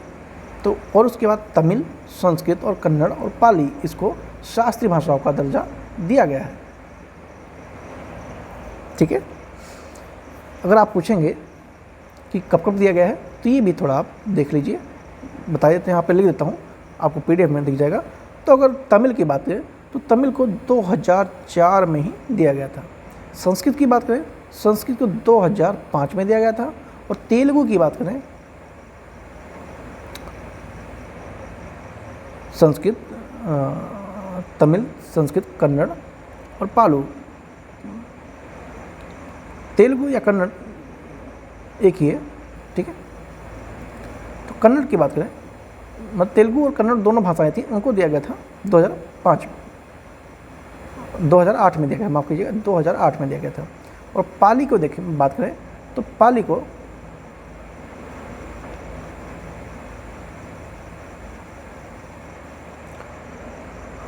के लिए आप सर्च कर लेंगे, ठीक है। लेकिन हाल ही में जो मराठी के अतिरिक्त पाली को प्राकृतिक और असमिया और बंगाली भाषाओं को शास्त्रीय भाषा का दर्जा प्रदान करने के लिए स्वीकृति दी गई है, ठीक है। मतलब इसे नहीं दिया गया है, लेकिन इसमें 2 ऑप्शन में दिया हुआ है, ठीक है। एनीवे इसको करेक्ट करेंगे, थोड़ा हो जाता है मिस्टेक प्रिंट वगैरह में, ठीक है। इसको एक बार चेक कर लेंगे, आप सर्च करिए, आप भी कुछ जानिए, तभी आपको पता लगेगा, है ना। थोड़ा हेल्प कीजिए, आपका होमवर्क मान लीजिए वाला क्वेश्चन, 15 क्वेश्चन एक बार आप गूगल पे सर्च करेंगे, ठीक। आगे चलते हैं। राज्य के नीति निर्देशित तत्व भारत के लिए उपयोगी रहे हैं, क्यों रहे हैं? यहाँ पर नीचे कोड दिया गया है, इसको बताना है, देख के। ये भारतीय संघ के अधिकृतों को उन नए सामाजिक एवं आर्थिक मूल के सिद्धांतों का स्मरण कराते हैं जो संविधान के लक्ष्यों के प्रति प्राप्ति से जुड़े होते हैं। ये पॉलिटिकल टेस्टेज है, तो ये थोड़ी लंबी हो सकती है आपकी, बाकी और जो टेस्टेज आएंगी दूसरे मतलब सब्जेक्ट की, उनकी आगे थोड़ा शॉर्ट में रहेंगे, लेकिन ये इसमें थोड़ा क्वेश्चन और सब चीज़ें लंबी होती हैं, तो इसमें थोड़ा आपका टाइम लग जाता है। आप सोच रहे होंगे 40 मिनट से ऊपर हो गया सर, लेकिन अभी 16 क्वेश्चन में पहुँचे हैं। लेकिन आपने 16 क्वेश्चन किए हैं, लेकिन 16 क्वेश्चन के साथ आपने बहुत कुछ जाना है, ठीक है। बारीक से बारीक चीज़ें आनी है, और अच्छी चीज़ों में तो टाइम लगता ही है। एनीवे, ये विधि की संवैधानिक वैधता निर्धारित करने में न्यायालयों को सहायता करते हैं। ये सत्तारूढ़ दल की राजनीतिक विचारधारा से परे हैं और एक साझा राजनीतिक घोषणा पत्र के रूप में कार्य करते हैं, ठीक है। तो क्या पूछा है? नीति निर्देशित तत्व भारत के लिए उपयोगी रहे हैं, क्यों रहे हैं, ये पूछा है। तो ये तीनों ही कारण आपके एकदम राइट दिए गए हैं, ठीक है। तो आंसर आपका ए हो जाएगा, तीनों ही एकदम राइट है। आगे चलते हैं। निम्नलिखित में से कौन से 1949 में हस्तांतरित संविधान के मूल उद्देशिका में शामिल नहीं था, ठीक है। गणतंत्र, संप्रभु, समाजवादी, पंथ निरपेक्ष, 1949 में क्या शामिल नहीं था, ठीक है। 1949 में क्या, समाजवादी और पंथ निरपेक्ष, ये बाद में जोड़ा गया है। बाद में जोड़ा गया है तो कब जोड़ा गया है? ये आपका जोड़ा कब गया है? ये दोनों आपका जोड़े गए हैं 42वें संविधान संशोधन में। अब ये कब हुआ था? ये हुआ था 1976 में हुआ था, ठीक है। 1976 में हुआ था 42 संविधान संशोधन, इसमें ये दोनों वर्ड जोड़े गए थे। तो आंसर क्या हो जाएगा? 3 और 4। बाकी ये पहले से ही इसमें थे, ठीक है, इसमें कुछ करना था नहीं। आगे चलते हैं। निम्नलिखित में से कौन सा संविधान की सभा का प्रारूप समिति के सदस्य नहीं थे? ये तो आपको रटे होना चाहिए। कौन नहीं थे? JB कृपलानी, हाँ यही नहीं थे, ठीक है। JB कृपलानी नहीं थी। एक के साथ चलेंगे, आगे बढ़ेंगे।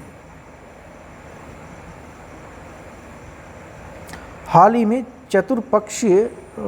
चतुर्पक्षीय सुरक्षा वार्ता यानी क्वाड समूह ने अपने सहयोग में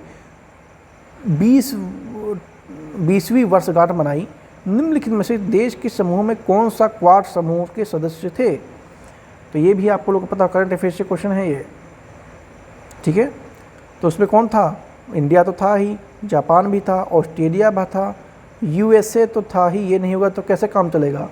ठीक है, तो यही वाला आपका आंसर है डी, बी, माफ़ कीजिए बी। ठीक है, बी के साथ चलेंगे, आगे बढ़ेंगे। सशस्त्र विद्रोह के आधार पर घोषित राष्ट्रीय आपातकाल के संदर्भ में निम्नलिखित कथनों पर विचार कीजिए। सशस्त्र विद्रोह, आर्टिकल 19 के अंतर्गत प्राप्त मूल अधिकार स्वतः निलंबित हो जाते हैं। राष्ट्रपति कुछ मूल अधिकारों के प्रावर्तन के न्यायालय जाने के अधिकार को निलंबित कर सकता है। ठीक है, अब बात राष्ट्रीय आपात की बात हो रही है, राष्ट्रीय आपातकाल की बात हो रही है। ठीक है, तो ये 358 से 360 में राष्ट्रीय आपातकाल की बात की गई है। ठीक है, तो ये कुछ आर्टिकल थे, इसे ध्यान रखेंगे। और ये क्लास एक देखिए कि अभी क्लास तो हम कर नहीं रहे, हम सिर्फ क्वेश्चन आंसर देख रहे हैं, तो उस हिसाब से जितना हो सकता है मैं उसको बता रहा हूँ, बाकी क्लास में इसके अच्छे से डिस्कशन तो करेंगे ही। और रही बात आर्टिकल 19 के अंतर्गत मूल अधिकार स्वतः समाप्त निलंबित हो जाते हैं, तो जी नहीं, बिल्कुल ये सही नहीं है। क्यों नहीं सही है? क्योंकि जो आर्टिकल 19 है इसमें 6 मूल अधिकारों को युद्ध और बाहरी आक्रमण के आधार पर घोषित राष्ट्रीय आपातकाल में निलंबित किया जा सकता है, ना कि सशस्त्र विद्रोह के चलते ऐसा किया जा सकता है। ठीक है, तो ये आपका गलत है। राष्ट्रपति कुछ मूल अधिकारों के प्रावर्तन के लिए न्यायालय जाने का अधिकार निलंबित, हाँ तो ये नॉर्मल बात है, हो सकता है। ठीक है, तो ये आपका सही है, बाकी पहला आपका गलत है, यानी कि बी ऑप्शन होगा इसमें। आगे चलते हैं।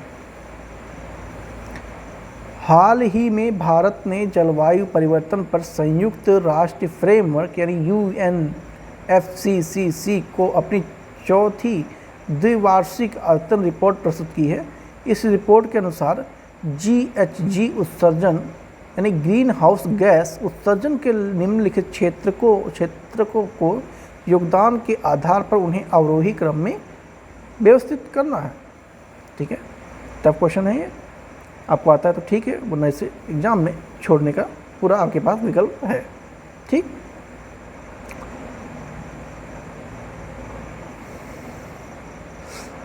तो इसका आंसर मैं बता देता हूँ। पहले इसमें ग्रीन हाउस गैस कौन कितना उत्सर्जन करता है। ठीक है, तो लिख ही देते हैं, थोड़ा सही रहेगा आपके लिए भी। कृषि की बात करें तो कृषि में कितना होता है, 13% के आसपास होता है, अप्रोक्स 13.2% होता है। अगर अपशिष्ट की बात करें, ठीक है, अपशिष्ट की बात करें तो अपशिष्ट लगभग 2.56% के आसपास है। औद्योगिक क्रियाएं बात करें तो ये लगभग 8% के आसपास है। ऊर्जा की बात करें, ठीक है, तो सबसे ज़्यादा आपका ऊर्जा ही है, 75.66% के आसपास है। ठीक है, तो इस तरह से आप लगा सकते हैं अवरोही क्रम में।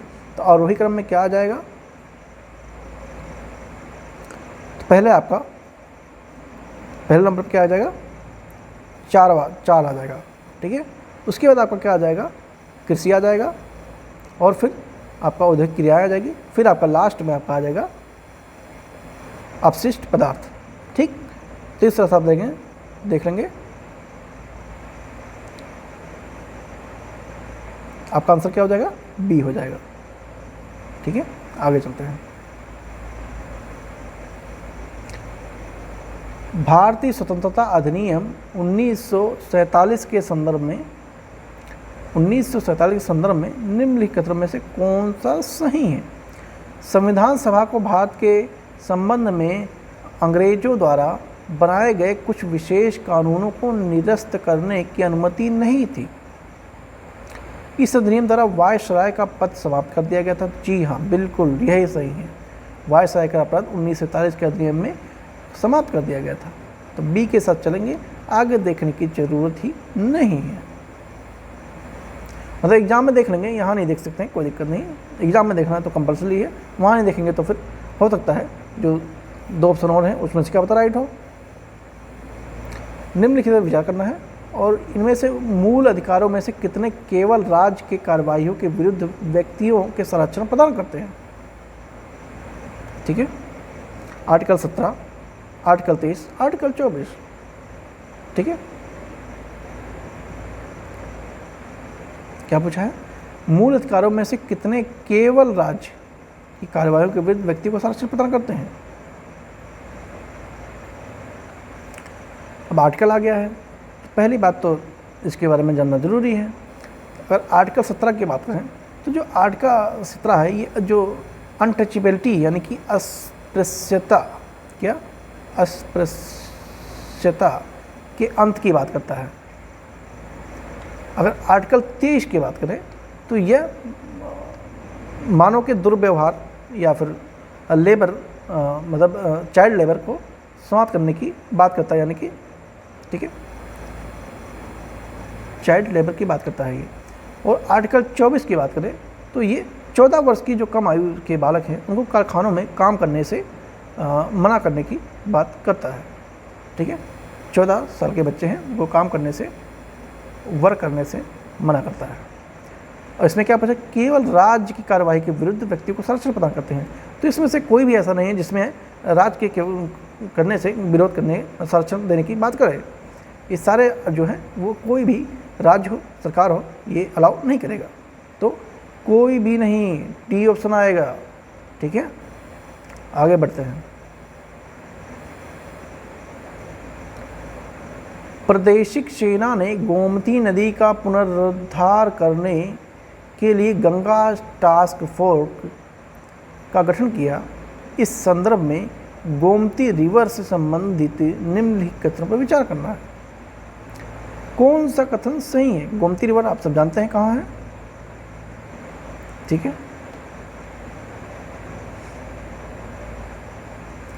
गोमती नदी का उद्गम तिब्बत के पठार से होता है। कहाँ से होता है?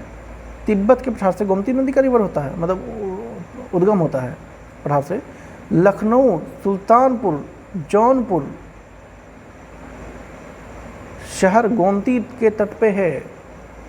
तो लखनऊ में तो है, ये सब आप जानते ही हैं, ठीक है। गोमती नगर लखनऊ में है, रिवर भी लखनऊ में है और जौनपुर में भी है। तो ये तो बिल्कुल आपका सही है, एकदम टेंच पॉइंट है, बिल्कुल राइट है। लेकिन पहले की बात करता है, क्या बोल रहा है?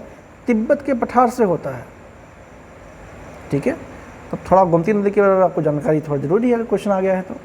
एक्चुअली में गोमती नदी का उद्गम यूपी के पीलीभीत जिले के जो माधव टांडा के पास स्थित गोमत ताल है वहाँ से हुआ है। कहाँ से हुआ है? पीलीभीत से, जो माधव टांडा के पास में एक गोमत ताल नाम से जगह है, वहाँ से होता है, ठीक है।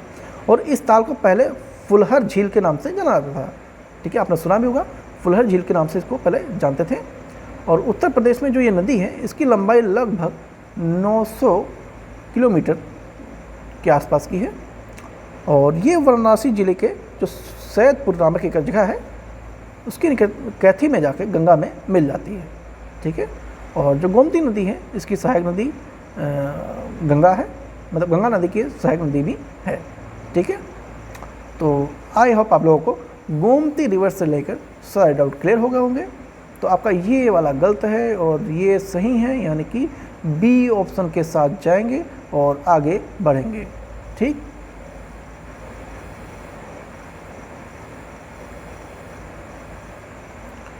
आगे चलते हैं।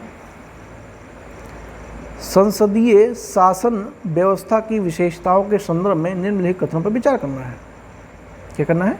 संसदीय शासन व्यवस्थाओं की विशेषताओं के संदर्भ में निम्नलिखित कथनों पर विचार करना है। कौन सा इसमें से सही है? कौन सा इसमें से सही है?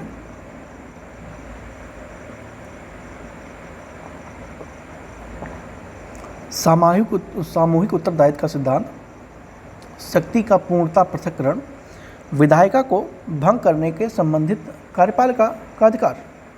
कौन सा इसमें से सही है?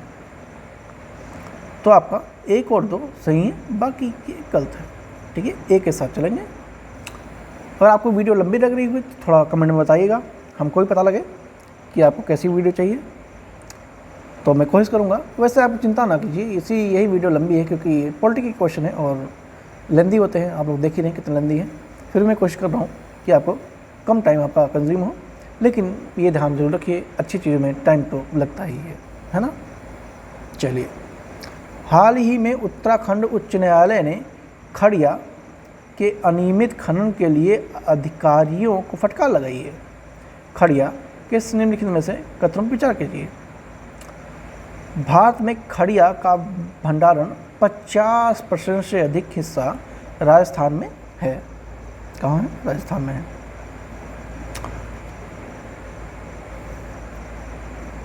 खड़िया एक कायांतरित चट्टान है जो प्राकृतिक रूप से पाए जाने वाले खनिज तेल से निर्मित होती है। ठीक है, ये वही खड़िया की बात हो रही है जिससे आप बचपन में कभी उस पर लिखा करते होंगे वाइट बोर्ड, ब्लैक बोर्ड पे। ठीक है, तो ये तो बिल्कुल आपका सही है और ये भी सही है। तो क्या हो जाएगा आंसर? 1 और 2 दोनों ही सही हैं। खड़िया को स्टीटाइट नाम से भी जानते हैं। ठीक है, स्टीटाइट नाम से भी जानते हैं, ध्यान रखेंगे। आगे चलते हैं। भारत में महान्यायवादी यानी कि अटॉर्नी जनरल के संदर्भ में विचार करना है और विचार करने के बाद सही वाले को बताना है। इससे संसद सदस्य को पर सभी उन्मुक्तियां और विशेषाधिकार प्राप्त होते हैं। इसे मतलब किसे? महान्यायवादी की बात हो रही है, तो उसी के बारे में चर्चा स्वाभाविक होगी। भारत के महान्यायवादी संघ के कार्यकारी का एक अंग है, तो बिल्कुल ये सही है, ये भी सही है। लोकसभा भंग होने के वो स्वतः ही त्यागपत्र, नहीं ये बकवास करता है, ये गलत है भाई, तो ये गलत है, बाकी आपका ये सही है। आगे चलते हैं। निम्नलिखित में से कौन सा केंद्रीय अन्वेषण ब्यूरो यानी कि CBI central bureau of investigation नहीं है? ठीक है, नहीं है पूछा है। केंद्र सरकार ने कर्मचारियों के भ्रष्टाचार, रिश्वतखोरी और कदाचार के मामलों की जांच करना, बम विस्फोट, विमान जहाज़ों, हाईजैकिंग, परमाणु प्रतिष्ठानों पर हमले, सामूहिक विनाश के हथियारों का उपयोग से आतंकवादी के हमलों की जांच करना, ठीक है, नहीं पूछा है। ठीक है, तो ये तो बिल्कुल है और ये थोड़ा अटपट है, तो डॉट मिलते हैं। पेशेवर अपराधियों के संगठित गिरोह द्वारा किए गए राष्ट्रीय एवं अंतर्राष्ट्रीय प्रभाव वाले गंभीर अपराधों की जांच करना, तो ये भी करते हैं, नॉर्मल सी बात है। अपराध के आंकड़ों का अनुच्छेदन और आपराधिक सूचनाओं का प्रसार करना, तो नॉर्मल सी बात है, ये तो होगा। लेकिन जो ये वाला है, ये बम विस्फोट, विमान वगैरह, इसके लिए अलग से टीम होती है। ठीक है, बम स्क्वाड होता है, वो इस लोग नहीं करते हैं। तो आपका क्या नहीं करते हैं? CBI, तो बी वाला ऑप्शन ये नहीं करते हैं, बाकी और सब करते हैं। यदि बंदी बनाए गए किसी व्यक्ति को गिरफ्तार का तरीका या आधार वैध नहीं है तो उसे मुक्त करने के लिए न्यायालय निम्नलिखित में से कौन सा रिट जारी कर सकता है? ठीक है, तो उसे न्यायालय क्या जारी करेगा? से करेगा बंदी प्रत्यक्षीकरण करेगा। ठीक है, बंदी प्रत्यक्षीकरण करेगा। बाकी इसको मैं एक्सप्लेन करना चाहता हूँ, लेकिन इसमें आपका लगभग 5 से 10 मिनट चला जाएगा ये 4 टॉपिक में। ये हम पॉलिटिकल क्लास में करेंगे, क्योंकि क्लास तो ये है नहीं, हम टेस्ट कर रहे हैं और उसी दृष्टि से हम देखेंगे। ठीक है, वरना अगर चारों को एक्सप्लेन करेंगे तो इसमें कम से कम आपके 10 मिनट तो चले जाएंगे, और मैं ये नहीं चाहता हूँ, क्योंकि हम टेस्ट सीरीज कर रहे हैं तो टेस्ट सीरीज की तरह ही लें। लोकपाल और लोकायुक्त अधिनियम 2013 के तहत लोकपाल के लिए गठित चयन समिति में शामिल क्या क्या कौन कौन होंगे? कौन कौन होंगे? प्रधानमंत्री होंगे, भारत के मुख्य न्यायाधीश होंगे, ठीक है, लोकसभा अध्यक्ष होंगे, लोकसभा के विपक्ष के नेता होंगे, एक विख्यात विधिवेता भी होगा। ठीक है, तो ये सभी लोग होंगे। ठीक है, बी के साथ चलेंगे, इसमें कुछ सोचने की बात ही नहीं है। आगे चलते हैं। भारतीय परिषद अधिनियम 1919 के संदर्भ में निम्नलिखित कथनों पर विचार करना है। इसके तहत मुसलमानों के लिए पृथक निर्वाचन क्षेत्र की शुरुआत हुई थी। 1919 वाला बोल रहा है, ध्यान रखेंगे, ना कि 1909 वाला बोल रहा है। ठीक है, दोनों में माइनर अंतर है। ठीक है, इसके तहत मुसलमानों के लिए पृथक निर्वाचन की क्षेत्र की शुरुआत की गई थी। इसके तहत कुछ प्रांतों में द्विसदनात्मक विधायिका का प्रावधान किया गया था। ठीक है, क्या पूछा है? सही पूछा है। ठीक है, सही पूछा है। ये दोनों ही गलत हैं। ठीक है, दोनों ही गलत हैं। क्यों गलत हैं? क्योंकि इसके तहत मुसलमानों के लिए पृथक निर्वाचन की बात हो रही है यहाँ पे। तो जो मुसलमानों के पृथक निर्वाचन की बात है, ये 1909 में ही हो गई थी। ठीक है, वही तो बोला मैंने ऊपर की 1909, और इसमें माइनर अंतर है, ध्यान देंगे। तो ये 1909 में ही हो गया था। ठीक, और दूसरी बात करें, इसके तहत कुछ प्रांत प्रावधान किए गए थे। तो आपका जो इसके भारतीय विधान परिषद के 2 सदनों वाली 2 सदनी विधायिका को से प्रतिस्थापित कर दिया गया। दोनों सदनों के लिए निर्वाचन मुख्यतः प्रत्यक्ष चुनाव द्वारा होते थे, ठीक है, प्रत्यक्ष चुनाव द्वारा होते थे, न कि 17 प्रधान के द्वारा होते थे। तो ये वाला भी गलत है, ये वाला भी गलत है, यानी कि आंसर क्या हो जाएगा, डी हो जाएगा। आगे बढ़ेंगे। आधिकारिक सांख्यिकी के लिए बिग डेटा और डेटा साइंस पर संयुक्त राष्ट्र विशेषज्ञ समिति के संदर्भ में निम्नलिखित कथनों में से कौन सा सही नहीं है, ठीक है, सही नहीं पूछा है, ध्यान देंगे।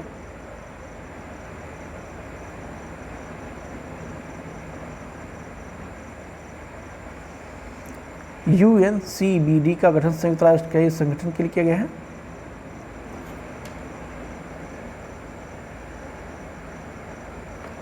इसमें ऑप्शन है क्या, ऑप्शन तो नहीं है।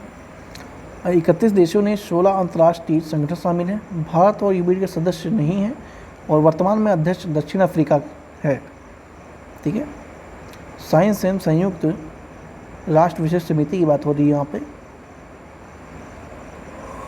तो ये वाला तो आपका बिल्कुल सही है, लेकिन वर्तमान में दक्षिण अफ्रीका सदस्य ये भी सही है, ठीक है। तो ध्यान देंगे, ये दोनों ही ऑप्शन एकदम राइट हैं। ये शायद कुछ ऑप्शन फ्रेमिंग में कुछ मिस्टेक हुई है, मतलब सही नहीं है, सही नहीं पूछा है। अरे हाँ, ठीक है, ठीक है, ठीक है, ठीक है, सही नहीं है, ठीक है, ठीक है, ठीक है, हाँ ये तो सही है, वही तो क्वेश्चन पर ध्यान नहीं दिया, एक नहीं, तो भारत सदस्य नहीं है, तो यही वाला गलत है आपका। सी के साथ जाएंगे और आगे बढ़ेंगे। हाल ही में सुर्खियों में रहे वीरांगना दुर्गावती टाइगर रिजर्व के संदर्भ में विचार करना है। वीरांगना नाम से पता लग रहा है, वीरांगना की बात हो रही है, ठीक है।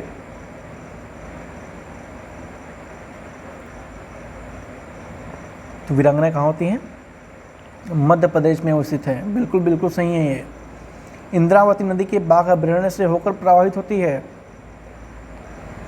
कहाँ से होती है, इंद्रावती नदी की बात हो रही है, ठीक है। लेकिन माफ़ कीजिए, कौन सा, हाँ इंद्रावती नदी, ठीक है। तो जो इसमें यहाँ पे 2 नदियाँ हैं, घाटियाँ हैं, ठीक है, गंगा और नर्मदा है, ठीक है, ना कि इंद्रावती नदी प्रवाहित होती है। तो ये आपका गलत है, बाकी ये वाला सही है। तो एक के साथ चलेंगे, सही पूछा ना, हाँ, एक के साथ चलेंगे और आगे बढ़ेंगे। हाल ही में सुर्खियों में रहा हुलो गपार तिब्बत वन्य जीव अभयारण्य किस प्रदेश में स्थित है। तो कहाँ पे है, ये है आपका असम में है, ठीक है, असम में है। आगे चलते हैं। निम्नलिखित में से कौन सी संस्थाएं भारत में लोकपाल क्षेत्राधिकार में आती हैं, ठीक है। मंत्री संसद द्वारा दिए गए वक्तव्य एवं संबंधित मामलों के लिए लोकपाल क्षेत्राधिकार में पूछा गया है। संस्थाओं की बात हो रही है, ये तो बिल्कुल नहीं आता है। सभी सरकारी सहायता, बिल्कुल नहीं। विदेशी अंशदान अधिनियम के तहत प्राप्त धन वाली सभी संस्थाएं, तो ये भी नहीं है, यानी कि कोई भी नहीं है। डी के साथ चलेंगे और आगे बढ़ेंगे, इसमें कुछ समझने वाला नहीं है। वित्तीय आपातकाल घोषणा के परिणामों के संदर्भ में निम्नलिखित कथनों पर विचार करना है। क्या करना है, विचार करना है। वित्तीय आपात की बात हो रही है, ध्यान देंगे। केंद्र और राज्यों के लिए वित्तीय मामलों पर पूर्ण नियंत्रण प्राप्त हो जाता है, बिल्कुल सही है। राज्य विधान द्वारा, मंडल द्वारा पारित सभी धन विधेयक या अन्य वित्तीय विधेयक राष्ट्रपति के लिए आरक्षित किए जा सकते हैं। तो जी बिल्कुल किए जा सकते हैं। राष्ट्रपति उच्चतम न्यायालय और उच्च न्यायालय के न्यायाधीशों के वेतन एवं भत्ते की कटौती के निर्देश जारी कर सकता है, ठीक है, तो बिल्कुल कर सकता है। ध्यान रखें, यहाँ पे क्या बात हो रही है, पॉसिबिलिटी की बात हो रही है, ठीक है, ये पॉसिबिलिटी की बात हो रही है। जब मैंने शुरू बताया था उसको ध्यान देंगे, पॉसिबिलिटी की बात हो रही है। और ये वाला तो बिल्कुल आपको सही है। तो यानी कि आपके ये तीनों ही ऑप्शन एकदम टिंच है, टिंच बोले तो राइट है, ठीक है। सी के साथ चलेंगे और आगे बढ़ेंगे। एक सेकंड रुकिए, थोड़ा पानी पी लेते हैं।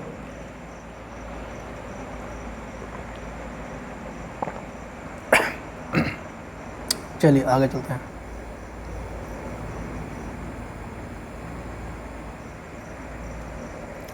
फिर से आ गया, कौन सा क्वेश्चन है? कथन वाला आ गया। कथन वाला आया है, कारण नहीं आया है, तो ध्यान रखेंगे। कारण आएगा तो इसमें तो और समस्या होती है। कोई नहीं, समस्या का सोल्यूशन सारा मिलेगा। निम्नलिखित में से विचार करना है। संविधानवाद समिति सरकार से संबंधित है। किससे संबंधित है? सरकार से संबंधित है। तो बिल्कुल हो सकता है। भारतीय संविधान में राज्य के नीति निर्देशक तत्व संविधानवाद को लागू करते हैं। संविधानवाद को लागू करते हैं, तो ये तो आपका बिल्कुल सही है। लेकिन जो ये बोला है ये कुछ ऊपर से है। कैसे ऊपर से है? जो राज्य के नीति निर्देशक तत्व हैं, ये सरकार द्वारा प्रतिबंधित जो सीमाएं हैं, ये नहीं लगा सकते हैं। ठीक है, तो नीति निर्देशक तत्व है, सरकार पर प्रतिबंध ये नहीं लगा सकते, क्योंकि ये परिवर्तनीय नहीं है। जानते हैं आप लोग, भाग 4 में दिया हुआ है, परिवर्तनीय नहीं है, और ये किसी भी देश के शासन के लिए मूलभूत तत्व होते हैं। तो ये आपका गलत है। जब परिवर्तन है तो लागू कर नहीं सकते हैं। ठीक है, तो एक का सही है और दूसरा आपका गलत है। कहाँ है? दोनों सही हैं, गलत है। दोनों सही हैं, एक सही है किंतु दो गलत है। बिल्कुल सी के साथ चलेंगे और आगे बढ़ेंगे। आगे चलते हैं। लगता है आप लोग थक गए हैं। कोई नहीं, 38 नंबर पहुँच गए हैं। 85 क्वेश्चन करने हैं, बस 10-12 क्वेश्चन हो रहे हैं। कोशिश करूँगा 15 मिनट में निपटा दूँ, अगर डिपेंड करता है क्वेश्चन पे। देखिए यहाँ पे दिख रहे हैं, वन लाइनर ही हैं, जल्दी हो जाएगा, डोंट वरी, बस बने रहिए वीडियो में। हाल ही में निम्नलिखित में से किस संगठन ने वैश्विक साइबर सुरक्षा आउटलुक जारी किया है? किसने वैश्विक साइबर सुरक्षा आउटलुक जारी किया है? किसने किया है? ये किया है वर्ल्ड इकोनॉमिक फोरम ने किया है, यानी कि विश्व आर्थिक मंच ने किया है। किसने किया है? विश्व आर्थिक मंच ने किया है। एक के साथ चलेंगे और आगे बढ़ेंगे।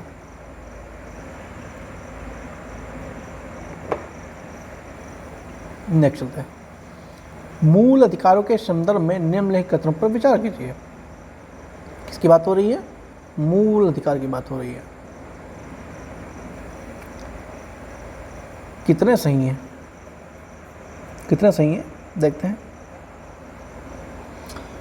मूल अधिकार के बाद, ये सभी राज्य की मनमानी कार्रवाई के विरुद्ध उपलब्ध हैं। संसद द्वारा अधिनियम उन प्रतिबंध लगा सकती है।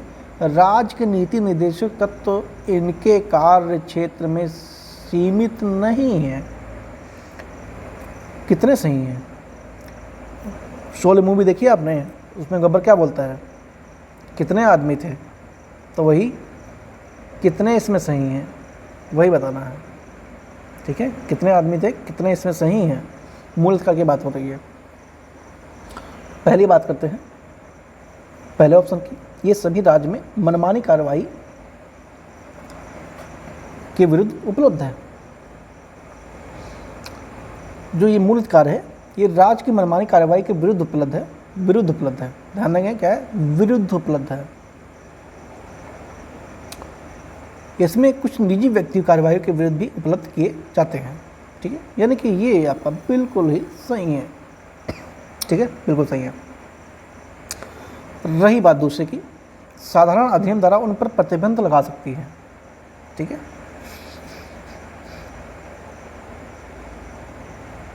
तो संसद में इनमें कटौती या इनका निरसन मतलब निकाल एग्जिट कर सकती है, लेकिन ऐसा संविधान संशोधन अधिनियम द्वारा किया जा सकता है, ना कि किसी साधारण अधिनियम के द्वारा।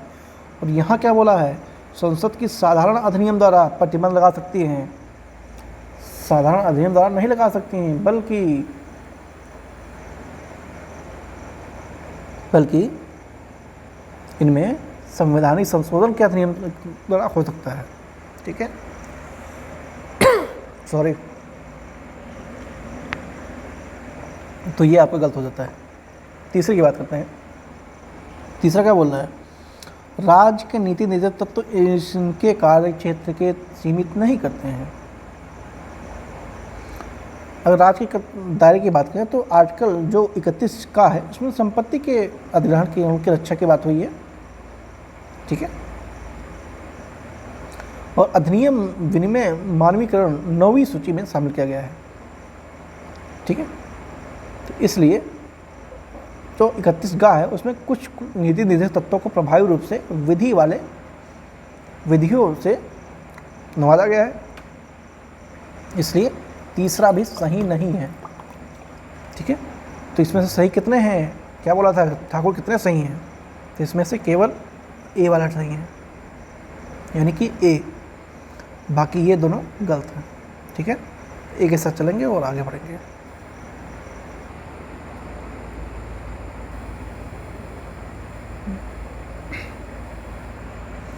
निम्नलिखित में से विचार करना है, कथन है और कथन है, कारण नहीं है, ध्यान देंगे। ठीक है, ओनली कथन कथन है। संविधान की उद्देशिका संविधान के अधिनियम के बाद जोड़ी गई थी। ठीक है, संविधान की उद्देशिका संविधान के अधिनियम के द्वारा जोड़ी गई थी, तो बिल्कुल सही है। उद्देशिका को सबसे अंत में संविधान में समरूपता सुनिश्चित करने के लिए जोड़ा गया था, तो ये थोड़ा डाउटफुल है और गलत भी है। गलत है क्या? नहीं गलत है, ये भी सही है, इसका ये व्याख्या कर रहा है। ठीक है, तो ये दोनों ही राइट है, ये इसका व्याख्या कर रहा है। क्या आंसर हो जाएगा? कथन 1 और 2 दोनों सही हैं, और कथन 2 का कथन 1 सही व्याख्या भी कर रहा है। एक के साथ चलेंगे और आगे बढ़ेंगे।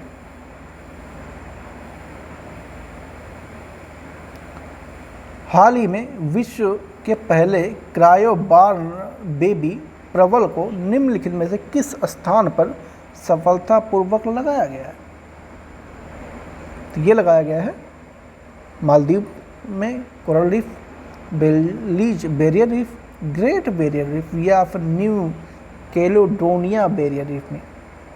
तो ये लगाया गया है पहले क्रायोबॉर्न बेबी प्रबल को ग्रेट बैरियर रीफ पे लगाया गया है।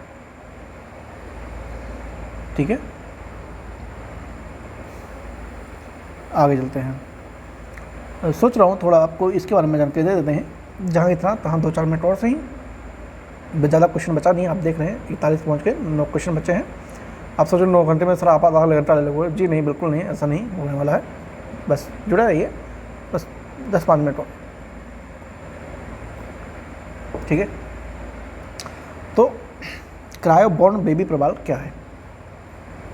ये एक क्रायो प्रिजर्वेशन तकनीक का उपयोग करके विकसित किया जाता है। ये क्रायोबॉर्न प्रबाल है, ये क्या, ये क्रायो प्रिजर्वेशन तकनीक का उपयोग करके विकसित किया जाता है। और इसमें जो प्रबाल कोशिका होती हैं और उत्तक होते हैं, उस पर अत्यंत निम्न तापमान पर इसको फ्री किया जा सकता है। ठीक है, और ये जो प्रबाल कोशिकाएँ हैं, इनमें उत्तकों में जल भरा होता है, और ये फ्रीज करने पर डैमेजिंग आइटम जो क्रिस्टल के रूप में बन जाता है। और फिर क्रायो प्रिजर्वेशन तकनीक में फ्रीजिंग के दौरान ये कोशिकाएँ जो होती हैं वो जल से निकलने और बर्फ़ के पिघलने पर प्रबाल की कोशिकाओं संरचनाओं को सहारा देने के लिए क्रायो प्रैक्टिस का उपयोग किया इसमें जाता है। ठीक है, तो ये कुछ थोड़ा ब्रीफ जानकारी थी इसके लिए। आगे चलते हैं। संविधान की उद्देशिका के संदर्भ में निम्नलिखित कथनों पर विचार कीजिए। उद्देशिका में उल्लिखित है कि संविधान अपनी शक्ति संसद से प्राप्त करता है। अच्छा, कोई नहीं, भारतीय संविधान एकमात्र ऐसा संविधान है जिसकी शुरुआत उद्देशिका से होती है। आते हैं, दोनों ऑप्शन पे आते हैं। पहला ऑप्शन क्या बोल रहा है? उद्देशिका में उल्लिखित संविधान अपनी शक्ति संसद से प्राप्त करता है, जबकि जो संविधान है वो अपनी शक्ति भारत के लोगों से प्राप्त करता है, ना कि संसद से प्राप्त करता है। ठीक है, भारत का संविधान क्या है? भारत के लोग हैं। उद्देशिका में शुरुआत है कि हम भारत के लोग। ठीक है, यानी कि जो भारतीय संसद है या संविधान है वो भारतीय लोगों से शक्ति प्राप्त करता है, ना कि संविधान से शक्ति प्राप्त करता है। तो ये आपका गलत है। रही बात दूसरे की, भारतीय संविधान एकमात्र संविधान है जिसकी शुरुआत उद्देशिका से होती है। तो जो अमेरिका का संविधान है उसकी भी शुरुआत उद्देशिका से प्रारंभ होने वाला पहला संविधान था। ठीक है, भारत सहित कई सारे देशों का शुरुआत की परंपरा ही यही रही है। ठीक है, जो संविधान से उद्देशिका से ही शुरुआत होती है। तो ये वाला भी गलत है आपका। आंसर क्या होगा? डी होगा, ना तो 1 ना तो 2। ठीक है, आगे चलते हैं। निम्नलिखित पे विचार करना है और विचार करने के बाद कितने अधिनियमों में मूल कर्तव्यों को कार्यान्वयन से प्रभावित करते हैं। राष्ट्रीय गौरव अपमान निवारण अधिनियम 1971, लोक प्रतिनिधित्व अधिनियम 1951, वन्य जीव संरक्षण अधिनियम 1972, विधि विरुद्ध क्रियाकलाप निवारण अधिनियम 1967। तो ये चारों ही आपका मूल कर्तव्यों को प्रभावित करते हैं, यानी कि डी के साथ चलेंगे और आगे बढ़ेंगे। भारतीय संविधान मूल अधिकार एवं राज्य के नीति तत्व के बीच संतुलन की आधारशिला पर आधारित है। ये आपस में सामाजिक क्रांति के वादे से जुड़े हैं। ये एक रथ के दो पहिए के समान हैं और समान रूप से महत्वपूर्ण भी हैं। किसी एक को दूसरे पर पूर्ण प्राथमिकता देना संविधान की मूल भावना का हनन होगा। ठीक है, ये एक छोटा सा पैराग्राफ दिया है और इसमें बताना है उपयुक्त जो पैराग्राफ है ये निम्नलिखित में से किस उच्चतम न्यायालय के निर्णय को दिखाता है। ठीक है, तो ये दिखाता है मिनर्वा मिल्स वाले मामले को, मिनर्वा मिल्स वाले मामले को दिखाता है। तो ये कब होता है? मिनर्वा मिल्स का जो मामला है ये कब होता है? ये मैंने अभी ऊपर बताया भी था, आपका ध्यान होगा तो ध्यान होगा। ये 1980 की बात है। ठीक है, जब उच्चतम न्यायालय ने ये वक्तव्य कहा था। ठीक है, इसके बारे में पहले बता दिया है। तो आगे बढ़ते हैं। तो क्या मानेंगे? सी को मानेंगे, मिनर्वा मिल्स बनाम उच्चतम न्यायालय, और ये हो जाएगा 1980 में हो जाएगा। ठीक है, आगे चलते हैं। निम्नलिखित में से किस उपाय द्वारा भारत अपना पहला क्षेत्र किसी अन्य पड़ोसी देश को अध्यार्पित कर सकता है? संसद द्वारा साधारण बहुमत से पारित विधेयक के द्वारा? बिल्कुल नहीं। संसद के दोनों सदनों के 2/3 बहुमत पारित विधेयक के द्वारा माध्यम से संविधान संशोधन हो सकता रहा। तो ये पॉसिबिलिटी है। किसी संवैधानिक संशोधन की आवश्यकता के बिना कार्यपालिका के आदेश के द्वारा? बिल्कुल नहीं। आधे राज्यों के विधानमंडलों का अनुमोदित? बिल्कुल नहीं। तो बी के साथ चलेंगे और आगे बढ़ेंगे। निम्नलिखित में प्रावधानों में से कौन से भारत सरकार अधिनियम 1935 में उपबंधित किए गए थे? केंद्र में द्वैत शासन को लागू करना, मतलब लागू नहीं, उन्मूलन करना। ठीक है, कुछ मामलों में दोनों सदनों की संयुक्त बैठक होना, तो ये तो बिल्कुल सही है। भारत में वर्मा का पृथक्करण, ये भी सही है। यही वाला आपका गलत है। ठीक है, आंसर क्या होगा? 2 और 3 होगा, यानी कि बी होगा। और पहला सही क्यों नहीं है? क्योंकि जो प्रांतीय द्वैत शासन का उन्मूलन और केंद्र की द्वैत शासन की स्थापना की करना था। ठीक है, इसलिए ये गलत है, उन्मूलन नहीं, स्थापना करना था। निम्नलिखित में से कौन सी अध्यात्मक शासन प्रणाली नहीं है, विशेषता नहीं है? ठीक है, विशेषता नहीं है पूछा है। स्थिर सरकार, विशेषज्ञों द्वारा सरकार का संचालन, उत्तरदायी सरकार या फिर सीमित प्रतिनिधित्व? क्या पूछा है? अध्यात्मक शासन प्रणाली की विशेषता नहीं है। तो जो उत्तरदायी सरकार होती है ये अध्यात्मक नहीं होती है, बल्कि संसदीय शासन प्रणाली की विशेषता है। ठीक है, तो ये आपका संसदीय शासन प्रणाली की विशेषता है, ना कि अध्यात्मक। तो आंसर क्या होगा? सी होगा। भारत सरकार के किसी व्यक्ति को देशीयकरण द्वारा नागरिकता प्रदान कर सकती है यदि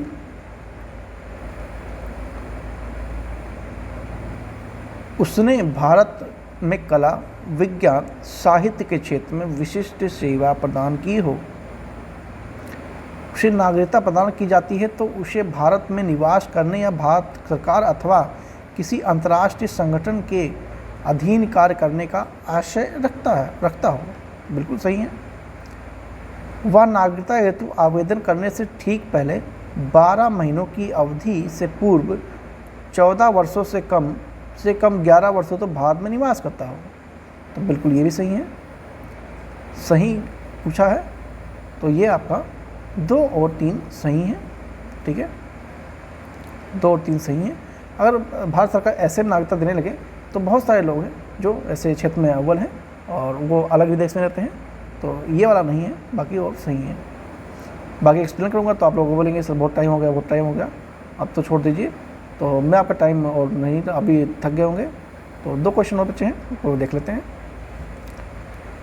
संविधान के अनुच्छेद 352 के तहत उपबंधी राष्ट्रीय आपातकाल के संदर्भ में निम्नलिखित कथनों पर विचार कीजिए। कौन सा इसमें से सही है? राष्ट्रीय आपातकाल के भारत में किसी भाग विशेष तक सीमित कर सकता है। राष्ट्रपति राष्ट्रीय आपात को भारत के किसी भी भाग में तक सीमित कर सकता है। बिल्कुल, ये तो बिल्कुल सही है, काम ही उसका ही है। राष्ट्रपति केवल प्रधानमंत्री की सलाह पर, जी नहीं, केवल प्रधानमंत्री की सलाह पर राष्ट्रीय आपात का घोषणा नहीं कर सकता है। ठीक है, क्योंकि जो राष्ट्रपति होता है वो राष्ट्रीय आपातकाल की घोषणा करने से पहले केवल मंत्रिमंडल से लिखित सिफारिश लेता है। ठीक है, न कि सिर्फ प्रधानमंत्री सलाह लेने के बाद ही वो कर देता है। ठीक है, तो ये वाला गलत है, बाकी ये वाला आपका सही है। तो क्या हो जाएगा, एक के साथ जाएंगे, आंसर ये मानेंगे और आगे बढ़ेंगे। अब आप लोगों का आ गया लास्ट और आखिरी क्वेश्चन। अब आप लोग काफ़ी हैप्पी हो गए होंगे कि आपका आखिरी क्वेश्चन आ गया है। कोई नहीं, नेक्स्ट पार्ट में आपका इसमें पूरा कवर होगा।